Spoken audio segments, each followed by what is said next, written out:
Good evening. First on News 2 at 6 o'clock, the man accused of shooting into a crowd at an off-campus fraternity party near Southern University will have to sit in jail. Bond was denied today. 2 others arrested may have trouble coming up with their bonds. The shooting last week left 11 people injured. Fallon Brown here with why the DA says just Cedric Williams is too dangerous to set free. Sylvia, Michael, this isn't the first time Williams has gotten into trouble. In fact, he was supposed to be in court today to stand trial for robbery, but that's not all. 22-year-old J. Cedric Williams was walked to a police car Sunday night and driven to the East Baton Rouge jail.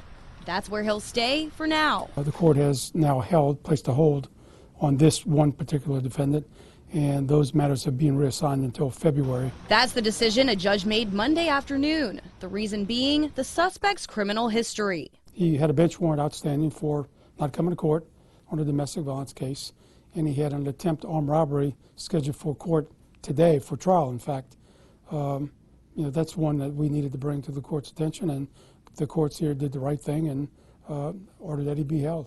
During the weekend, Baton Rouge police worked around the clock, making 3 arrests related to a shooting at a fraternity house near Southern's campus that left 11 people wounded. I know that the detectives are probably working on fumes at this point, and as you know, they've made 3 arrests, 2 for accessories and 1 for attempt second-degree murder. 2 accessories to the crime, Daryl Stansberry and Miles Moss, held on bonds of $450,000 and $1.6 million.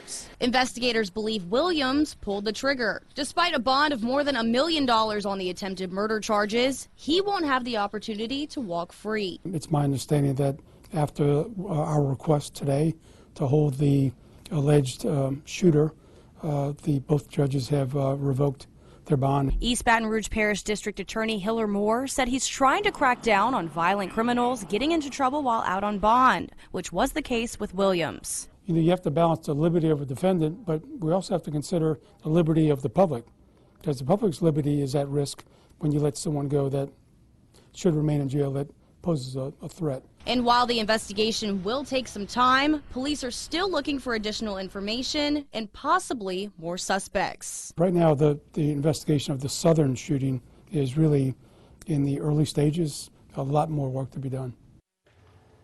10 of the 11 victims are Southern students. The university says it can't comment on who the other victim is. The other injuries were not serious. Michael, Sylvia.